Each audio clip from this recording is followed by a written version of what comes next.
ಇವತ್ತು ಸಮಾಂತರ ಶ್ರೇಣಿಯಲ್ಲಿ ಒಂದು 5ನೇ ಭಾಗವನ್ನು ನೋಡ್ತಾ ಇದ್ದೇವೆ.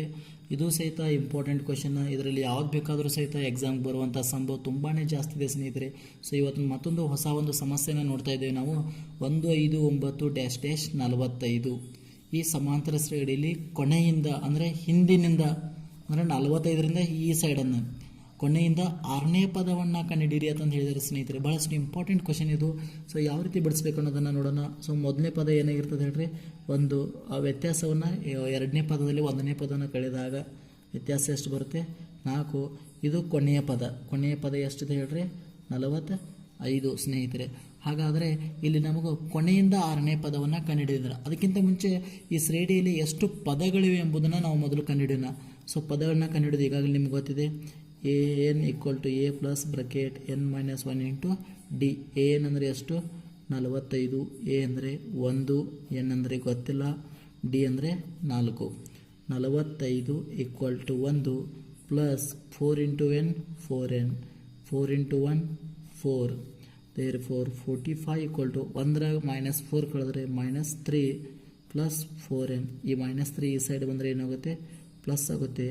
Plus 3 = 4n. 45 plus 3 48 = 4n. ನಮಗೆ ಬೇಕಾಗಿರೋದು n. 4 ಈ ಸೈಡ್ ಬಂದರೆ ಏನಾಗುತ್ತೆ, ಡಿವೈಡ್ ಆಗುತ್ತೆ. ಸೊ ಇಲ್ಲಿ ಕ್ಯಾನ್ಸಲ್ ಮಾಡಿದರೆ ಕಡ್ತಾ ಹೊಡೆದ್ರೆ ಉತ್ತರ ಎಷ್ಟು ಬರುತ್ತೆ, 12. ಹಾಗಾದರೆ ಸ್ನೇಹಿತರೆ ಈ ಸಮಾಂತರ ಶ್ರೇಣಿಯಲ್ಲಿ ಎಷ್ಟು ಪದಗಳಿವೆ, 12 ಪದಗಳಿವೆ. ಆದರೆ ನಮಗೆ ಬೇಕಾಗಿರೋದು ಏನು ಹೇಳಿದ್ರೆ, ಈ 12ನೇ ಪದದಿಂದ ಕೊನೆಯ 6ನೇ ಪದ ಅಂದರೆ ಇಲ್ಲ ಇಲ್ಲಿದೆ ನೋಡಿ ಸ್ನೇಹಿತರೆ. 45ರಿಂದ ಈ ಸೈಡ್ 1ರಿಂದ 45ವರೆಗೆ ಪದಗಳ ಸಂಖ್ಯೆ 12. ನಮಗೆ ಬೇಕಾಗಿರೋದು 45ರಿಂದ ಈ ಸೈಡ್ ಎಷ್ಟನೇ ಪದ, 6ನೇ ಪದ ಬೇಕಾಗಿದೆ ಸ್ನೇಹಿತರೆ. 45ರ ಹಿಂದಿನ ಪದ ಎಷ್ಟನೇ ಪದ, 6ನೇ ಪದ. ಸೊ ಇಲ್ಲಿ ನಾವೇನು ಮಾಡ್ತೇವೆ, ಒಟ್ಟು ಪದಗಳಲ್ಲಿ ನೆನಪಿಟ್ಕೋರಿ 6ನೇ ಪದವನ್ನು ಕಂಡುಹಿಡಿತಾ ಇದ್ದ ನಾವು. ಕೊನೆಯಿಂದ 6ನೇ ಪದ ಸ್ನೇಹಿತರೆ, ಕೊನೆಯಿಂದ 6ನೇ ಪದ = ಸ್ನೇಹಿತರೆ ಒಟ್ಟು ಪದಗಳು 12. ನಮಗೆ ಬೇಕಾಗಿರೋದು ಎಷ್ಟನೇ ಪದ, 6ನೇ ಪದ ಸ್ನೇಹಿತರೆ. ಸೊ 12ರಲ್ಲಿ 6 ಕಳೆದ್ರೆ ಎಷ್ಟು, 6. ಇದಕ್ಕೆ ನಾವು ಕಂಪಲ್ಸರಿ ಏನು ಮಾಡಬೇಕಂದ್ರೆ 1ನ್ನು ಕೂಡಿಸ್ಬೇಕಾಗ್ತದೆ. ಹಾಗಾದ್ರೆ ಎಷ್ಟನೇ ಪದ ಅಂತ ಹೇಳ್ರಿ, ಈಗ ನಾವು 7ನೇ ಪದವನ್ನು ಕಂಡುಹಿಡಿದಿದ್ದೆ. ಆದರೆ ಅದು ಕೊನೆಯಿಂದ ಏನಾಗಿರ್ತದೆ ಹೇಳ್ರಿ, 7ನೇ ಪದ ಆಗಿರ್ತದೆ ಸ್ನೇಹಿತರೆ. ಆದ್ದರಿಂದ A7 = ಬೇಕಾಗಿದೆ ನಮಗೆ a + 60. ಈಗಾಗಲೇ ನಾವು 1ನೇ ಭಾಗದಲ್ಲಿ ಇದನ್ನು ಕಲ್ತಿದ್ದೇವೆ ಯಾವ ರೀತಿ ಬರೆದ. a ಅಂದರೆ 1 ಇದೆ, 6, ಡಿ ಅಂದರೆ ಎಷ್ಟಿದೆ, 4. 1 + 6 4 24. ಹಂಗಾರೆ ಉತ್ತರ ಎಷ್ಟು ಬರುತ್ತೋ, 7ನೇ ಪದ ಎಷ್ಟು ಹೇಳ್ರಿ, ಹಿಂದಿನಿಂದ ಸ್ನೇಹಿತರೆ ನೆನಪಿಟ್ಕೋರಿ. ಹಿಂದಿನಿಂದ 7ನೇ ಪದ A6, ಹಿಂದಿನಿಂದ 7ನೇ ಪದ ಎಷ್ಟಿದೆ ಹೇಳ್ರಿ ಸ್ನೇಹಿತರೆ, 25 ಇದೆ. ಸೊ ಇದನ್ನು ನಾವು ಚೆಕ್ ಮಾಡೋಣ, ತಾಳೆ ನೋಡೋಣ ಸ್ನೇಹಿತರೆ, ನಿಮ್ಗೆ ಕನ್ಫರ್ಮ್ ಆಗಲಿ.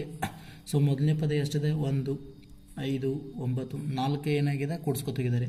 13, 17, 21, 25, 29, 33, 37, 41, 45 ಸ್ನೇಹಿತರೆ ನೋಡ್ರಿ. 1, 2, 3, 4, 5, 6, 7, 8, 9, 10, 11, 12 ಸ್ನೇಹಿತರೆ ಎಷ್ಟು ಪದಗಳಿವೆ, 12. ನಮಗೆ ಕೊನೆಯಿಂದ 6ನೇ ಪದ ಬೇಕಾಗಿದೆ ಸ್ನೇಹಿತರೆ. ಕೊನೆಯ ಪದ ಯಾವ್ದು ಹೇಳ್ರಿ, ಇದು. ಇಲ್ಲದಿಂದ 6ನೇ ಪದ ಅಂದರೆ ಇದು 1, 2, 3, 4, 5, ಇದು 6 ನೋಡ್ರಿ ಸ್ನೇಹಿತರೆ. ಕೊನೆಯಿಂದ 6ನೇ ಪದ ಯಾವ್ದು ಹೇಳ್ರಿ, 6. ನಾವು ಇಲ್ಲಿ ಯಾಕೆ ಒಂದು ಪ್ಲಸ್ ಮಾಡಿದ್ದೆ ಅಂದರೆ ಸ್ನೇಹಿತರೆ, ನಾವು ಈ ಸೈಡಿಂದ ಎನ್ಸ್ಕೊತ ಹೋಗ್ತಾ ಇದ್ದೇವೆ ಸ್ನೇಹಿತರೆ, ನೆನಪಿರಲಿ. 1, 2, 3, 4, 5, 6, 7 ನಾವು ಸೂತ್ರವನ್ನು ಬಳಸೋದ್ರಿಂದ ಇಲ್ಲಿ 7ನೇ ಪದವನ್ನು ಯೂಸ್ ಮಾಡ್ತಾ ಇದ್ದೇವೆ. ಆದರೆ ಹಿಂದಿನಿಂದ ಅದೇನಾಗಿರ್ತದೆ ಹೇಳ್ರಿ, 6ನೇ ಪದನ ಆಗಿರ್ತದೆ ಸ್ನೇಹಿತರೆ. ಭಾಳಷ್ಟು ಗಮನಿಸಿ, ಇದು ಭಾಳಷ್ಟು ಇಂಪಾರ್ಟೆಂಟ್ ಆದಂಥ ಕ್ವಶನ. ಇನ್ನೂ ಸಹಿತ ತಾವು ಪ್ರಾಕ್ಟೀಸ್ ಮಾಡಲೇಬೇಕು ಸ್ನೇಹಿತರೆ.